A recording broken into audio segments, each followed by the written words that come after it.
Maka kalau ada orang Islam, terus ini konsekuensi hukum, ada non muslim minta, Pak, saya tolong ajarkan syahadat. Nggak boleh saya bilang gini, monggo ke dalam dulu. Padahal perjalanan ke rumah saya misalnya setengah jam, nggak boleh. Saat itu meskipun sambil berdiri-diri harus kita tauhidkan. Kamu yakinnya Allah itu satu, Tuhan Allah, harus. Karena kalau ada perjalanan ke rumah 5 menit terus dia kecelakaan, belum syahadat, statusnya mati apa? Kafir. Dan kita ikut terlibat karena sebetulnya bisa mengislamkan saat itu juga. Analoginya kayak tadi loh. Orang kecelakaan di jalan karena kita pakai celana pendek, contoh Suriah ya, saya tak pakai baju dulu. Habis itu dilides truk. Itu kan kita ikut salah karena kita yang punya kesempatan. Tentu yang disalahkan yang punya kesempatan. Karena merubah status dari potensi kelindes truk menjadi sama sekali gak potensi kelindes truk dengan kita inggirkan, meskipun kita dalam keadaan tidak ideal. Sama, orang kafir yang mau masuk Islam itu umumnya kiai-kiai kan kadang sebagian disuruh mandi dulu, itu salah sebetulnya. Itu salah sekali, sangat salah. Apalagi nunggu seremonial di masjid, nunggal toko-toko, itu bujutnya salah. Itu gak cuma salah, bujutnya salah. Jadi salah yang akut, itu salah besar ya.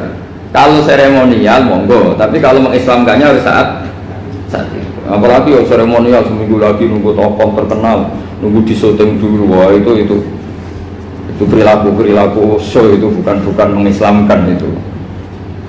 Makanya kita kadang itu, kita yang sebagai peneliti fikih itu kadang itu enggak serg gitu. Masa mau Islam nunggu di masjid dulu, di syuting dan tokoh-tokoh, itu salah. Itu sama biar kamu lihat orang kecelakaan mau menyelamatkan, ini ada wartawan enggak ya? Minta di syuting dulu sedang mati ini. Jadi kita normal saja dalam Islam, sesuatu yang mendesak, yang emergensi ya perlakuannya harus cepat. Sehingga dibabkan faslun fil musyawarah ila nusifid fitimah. Jadi ada beberapa contoh di Quran memang aturannya seperti itu. Makanya semua redaksi Quran tentang menuju Allah diredakseno fafirru ilah. Makanya di tawaf ada ekspresi romal, jalan agak cepat. Di sa'i juga ada momen-momen kita harus romal, berjalan cepat. Di beberapa aturan juga seperti itu. Ya saya ulang lagi, di beberapa aturan Islam juga seperti itu. Nah sekarang efek di hukum haji, saya banyak baca literatur haji. Haji dalam aturan Islam itu wujuban tarofian, wajib yang tidak langsung mendesak. Kemudian semenjak ada fakta kita harus nunggu, daftar tunggu, itu kita sebagai ahli fikih itu gampang. Misalnya gini, saya umur 20 punya uang, sekarang berapa daftar? 25 juta ya. Saya umur 20 punya uang 25 juta. Saya jomblo misalnya, ya butuh nikah, ya butuh macam-macam. Itu wajib daftar haji apa enggak? Karena kalaupun daftar nunggu 20 tahun. 20 tahun kan asumsi umum masih umur 40, masih hidup lah kira-kira sebenarnya. Nah sekarang kalau ada orang umur 50 tahun punya uang 25 juta, menurut Anda wajib daftar saat itu apa enggak? Wong daftar saja bisa game gitu.